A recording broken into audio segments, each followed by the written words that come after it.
Fala aí pessoal, tudo bem com vocês? Bom, sejam bem-vindos a mais um vídeo do canal Papo com o Gui. Vamos lá, que hoje é um livraço que eu gosto demais, A Fazenda dos Animais.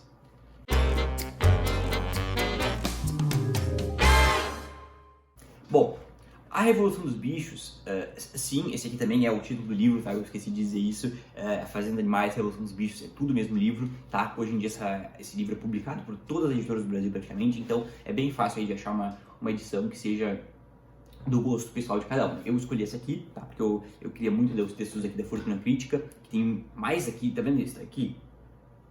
A menor parte é o livro, a maior parte são os textos de apoio. Então esse foi um dos motivos que eu optei por essa edição e também para combinar com aquela edição de 1974 que eu tenho ali atrás. E também por essa edição que é linda pra caramba, né, cara? Que coisa maravilhosa, que coisa bonita. A Companhia das Letras realmente fez um ótimo trabalho. Eles sempre fazem, né? Eu adoro a Companhia das Letras, mas cara, realmente tá muito legal.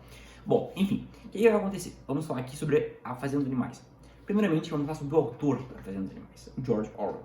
George Orwell foi esse cara, um cara que nasceu ali na Índia, tal, mas naturalizado inglês, que vai ser um jornalista e escritor. Ele vai lutar na Guerra Civil Espanhola, tá? Isso é importante dizer, nas brigadas internacionais. E aí ele vai ser exposto a coisas que vão marcar ele, que vão motivar ele a escrever esse livro aqui em 1945, ou seja, a Segunda Guerra Mundial tinha acabado de terminar, estava acabando, ele não sei exatamente que mês que ele foi publicado e tal, mas está ali num contexto um pouco complicado, e ele vai publicar esse livro aqui, que é uma crítica a todo governo totalitário, todo governo cretino, todo governo opressor que existe por aí.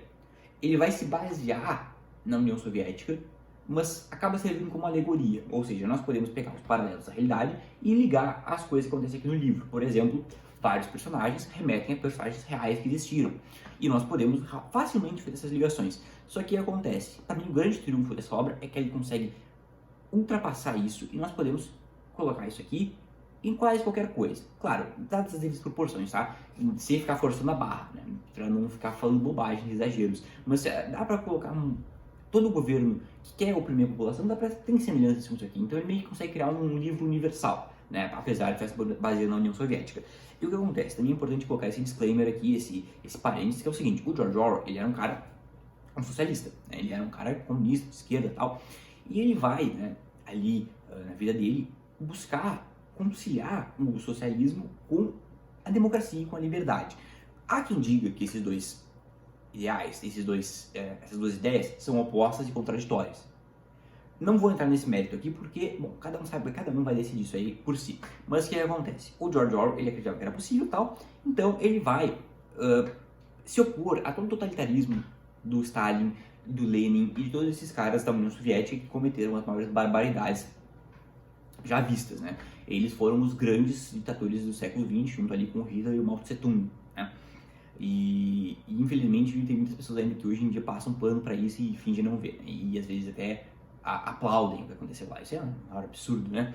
Mas enfim, não. O que acontece? Aqui no livro, o George Orwell ele vai fazer essa alegoria, trocando as pessoas por animais, fazendo ali meio que uma sátira e uma fábula, né? Tanto que o nome do livro é A Fazenda dos Animais ou A Revolução dos Bichos, uma fábula, né?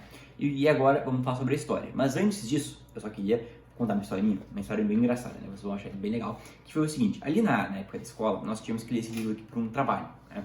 Só que o que acontece? Lá no sexto ano, né? Vocês aí conhecem como é que funciona a criança. A criança não vai querer saber de política, de história, quer se divertir, né? E naquela época, eu e meus amigos, nós estávamos viciados no Minecraft, né? Então o esquema era o seguinte: nós íamos para a escola pela manhã, planejávamos como seriam os jogos da tarde, e depois nós íamos para casa jogar. Ou seja, não tinha tempo para ficar lendo isso aqui, né? Então, ninguém leu. Só que na hora de fazer o trabalho, os resumos que as pessoas apresentaram ficaram meio complexos. Por sinal, tem um amigo meu que tá vendo esse vídeo aí, por sinal, um abraço, Léo. Eu falei pra ele contar essa história, tá? Não tá aqui falando nada por baixo dos panos. Eu contei pra ele, então foi o seguinte: ele pegou, né, e a capa do livro tinha o Porco Major aqui, na capa, né? E ele achou que seria o seguinte: bom, se o Porco Major tá na capa, ele é o personagem principal, né? Então ele botou esse o personagem principal é o Major, ele aparece durante toda a história, e ele tem a sua suma importância, né? Só que o Major morre em 3 páginas do livro, né? Cara, imagina a professora lendo isso, né? Daí depois ele também disse que o porquinho Napoleão é um porquinho super do bem e ele é o herói da história. Obviamente ele não chegou até o final, porque quem conhece aí o porquinho Napoleão sabe aí que a índole dele não é das melhores, né? Bom, mas enfim, vamos à história. E também, o que acontece? Ali, na Inglaterra, no interior da Inglaterra, vai ter essa granja do solar, ou fazenda do solar, que é o seguinte: é uma fazenda que é tocada por um cara chamado Sr. Jones. Só que esse Sr. Jones, ele não é o cara mais legal do mundo. Ele trata mal os animais, ele não alimenta eles direito e tal, e ele tem um certo gosto, uma certa quedinha por dar uns goles, se é que vocês me entendem. E daí ele às vezes fica bebum e não cuida dos animais. E eles também revoltados ali com a situação.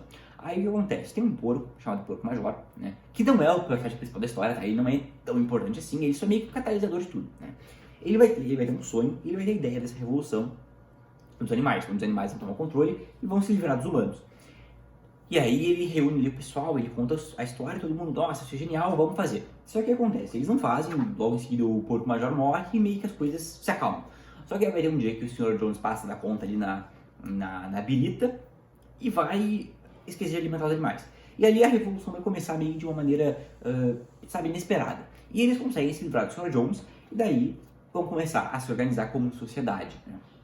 Enfim, o que acontece? A primeira coisa que eles vão fazer é colocar as regras. Ou seja, eles vão fazer ali os mandamentos tal, que vai dizer, por exemplo, que os animais não podem beber, não podem matar os animais, não podem usar roupas, não podem dormir em camas. E tem mais algumas outras que eu não vou esquecendo. Não são tantos mandamentos assim, é bem simples. Mas o mais importante que centraliza todas essas questões é 2 patas mal, 4 patas bom. Ou seja, os animais são bons, os humanos ruins. Beleza, né? E o que acontece? E logo em seguida, eles vão se dividir em lideranças. Vai ter o porquinho Bola de Neve e o porquinho Napoleão. Agora, esses 3 personagens, 4 na realidade, se nós levarmos em conta o Sr. Jones, representam algumas figuras históricas. O Sr. Jones e os humanos seriam o regime czarista do Nicolau II, que foi deposto ali na Revolução Russa e tal. O porquinho Napoleão seria o Stalin, e o porquinho Bola de Neve seria o Trotsky. E o Porco Major seria o Karl Marx, o cara que teve ideia de tudo, mas morreu antes de ver a sua ideia se concretizar, né? E aí eu vou botar esse outro parênteses aqui, que eu acho que talvez seja o único ponto negativo do livro, que é o seguinte: isso é só minha opinião, tá? Podem discordar de mim, contanto que todos mantemos a educação e o respeito mútuo, né? Eu respeito as opiniões contraditórias da minha e eu espero que respeitem a minha. Eu acho que é o seguinte, eu acho que um dos pontos negativos aqui do livro é o George Orwell meio que ficar enaltecendo o porquinho Bola de Neve por ele ser partidário do Trotsky, né? E ele ficaria enaltecendo como se o porquinho Bola de Neve fosse conseguir, sabe, ser o grande herói aqui, salvador da Revolução dos Bichos, se ele tivesse ficado no poder. Ele não fica, ele acaba sendo chutado ali da fazenda pelo Porco Napoleão, com os cachorros ali que ele bota contra o porquinho Bola de Neve, né? E o que acontece? Daí, é o seguinte, agora, fechar esse parênteses, vamos seguir a história. Depois, né, ali que eles se organizam e tal, eles, aquela euforia, agora conseguimos a liberdade, somos livres, agora tal, eles são todos eufóricos ali, e aí aparece o primeiro problema. As vacas precisam ser ordenhadas, né? E eles mandam os porcos ordenhar porque eles têm os cascos mais parecidos com mãos humanas e eles conseguem ordenhar as vacas. Feito isso, eles vão para a plantação. Só que o que acontece ali que começa a dar o problema? Eles voltam e o leite recém-ordenhado sumiu, né? Aí já começamos a ver que vamos ter bem problemas sérios mais pra frente, né? E o que acontece? Depois, né, vão ser apresentados vários personagens. Eu queria dar o destaque pro Porquinho Guincho, que também, eu acho que na outra tradução é Porquinho Garganta, né? E o Cavalinho Guerreiro, que também na outra tradução era Cavalinho Sansão. Eles vão ser os personagens mais importantes, tal. Também tem o Burro, né, que é o Benjamin, e a Égua, que eu esqueci o nome dela agora. Tulipa, se eu não me engano, é o nome da égua. Eles são os personagens mais centrais ali, fora os que eu já tinha falado dos porcos, né? E ali, nós vamos ver como que os porcos, tá, vão se utilizar de manipulação para conseguir centralizar o poder neles. Mais especificamente, o porquinho Napoleão. Depois que ele se livra ali do Bola de Neve, ele vai fazer coisas como, por exemplo, usar a força através dos cães, que obedecem unicamente a ele, para oprimir a população, né? E também ele vai fazer o seguinte, ele vai usar a manipulação dos fatos para controlar a opinião pública, né? Ou seja, os porcos são os únicos que sabem ler e escrever. E eles, obviamente, não vão ensinar isso para todo mundo, porque eles não querem que as pessoas saibam, eles não querem que os animais ali da fazenda possam ler. Porque, por exemplo, eles vão também mudar os mandamentos ao seu bel prazer, né? para benefício próprio. Por exemplo, eles disseram que não pode dormir nas camas. Só que depois que eles entram na casa do Sr. Jones, que ficou ali colocada como museu, eles entram na cama e isso aqui é bom, né? Ah, mas não pode dormir na cama. Então o que faz? Ah, vamos mudar ali, ninguém sabe ler mesmo. Então eles mudam. Ninguém vai dormir em camas com lençóis. Então eles vão meio que mudando a realidade e a opinião das pessoas para, sabe, se beneficiar disso, né? E isso é uma coisa que, como eu falei, qualquer governo totalitário, cretino e canalha faz isso. É perceptível, sabe? Vai mudando a opinião pública, vai moldando e tal, assim, para sempre se beneficiar e sempre oprimir as pessoas, né? E daí depois, né, que acontece também o seguinte, vamos ter outros fazendeiros e eles vão ali fazer negócios, tá? Só que tinha ficado estipulado que eles não iam fazer negócio com humanos, né? Era animal com animal. E aí o que acontece? Eles vão ter que fazer, porque eles não conseguem, por eles precisam de dinheiro, eles querem construir um moinho, eles querem evoluir e tal. E aí é muito interessante, né? Isso a gente vê até hoje em dia. Tem uma hora que é o seguinte, o porquinho Napoleão não queria o moinho, né? Não, isso é coisa de humano, tá? Não quero. O Bola de Neve queria. Depois que o Bola de Neve é enxotado e o Napoleão percebe que aquilo seria uma boa ideia, ele muda de ideia. Não, vamos fazer um moinho. Mas o pessoal, mas o moinho era ruim? Não, o moinho era bom. Eu tava falando que era ruim para poder, sabe, enganar o Bola de Neve e tal. Ele é o famoso assim, olha, estratégia. É as estratégias, né?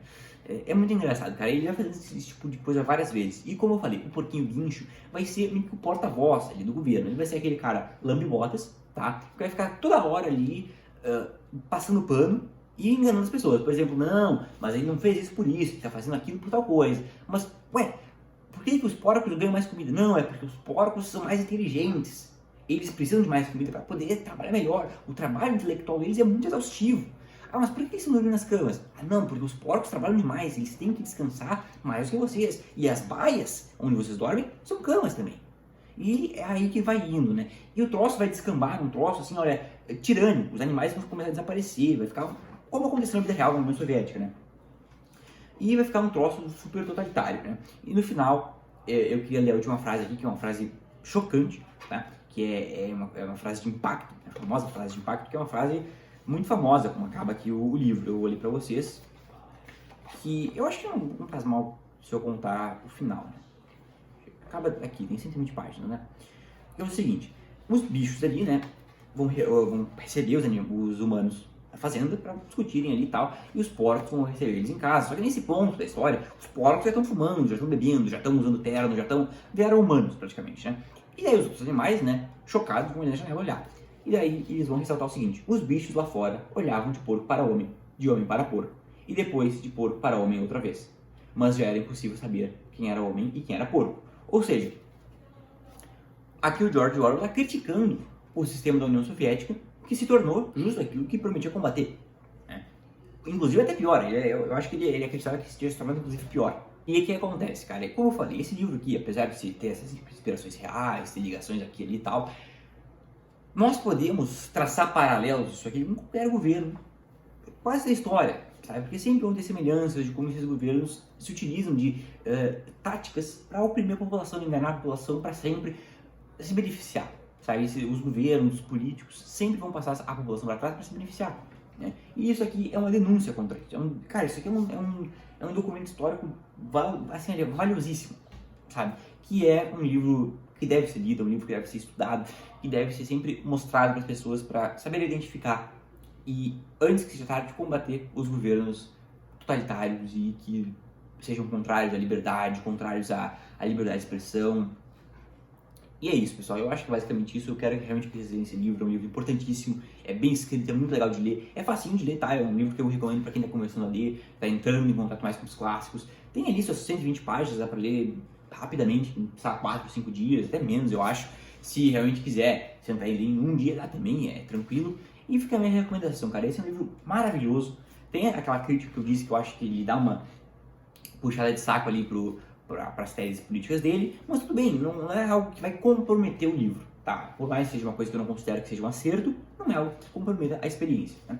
Então é isso, pessoal. Realmente espero que vocês tenham gostado. Esse é realmente um livro muito bom. Então siga o Instagram do canal, compartilhe o vídeo com todo mundo, deixa o like, inscreve no canal, o sininho. E também segue o TikTok do canal, eu postei um TikTok lá falando mal de um livro meio famoso, tem umas pessoas meio estressadas, mas sigam lá também. E é isso, pessoal, muito obrigado por ter assistido até aqui. Um salve pro meu amigo Léo, que contribuiu com essa história aí pro vídeo. Muito obrigado, até a próxima. E é isso, pessoal, muito obrigado.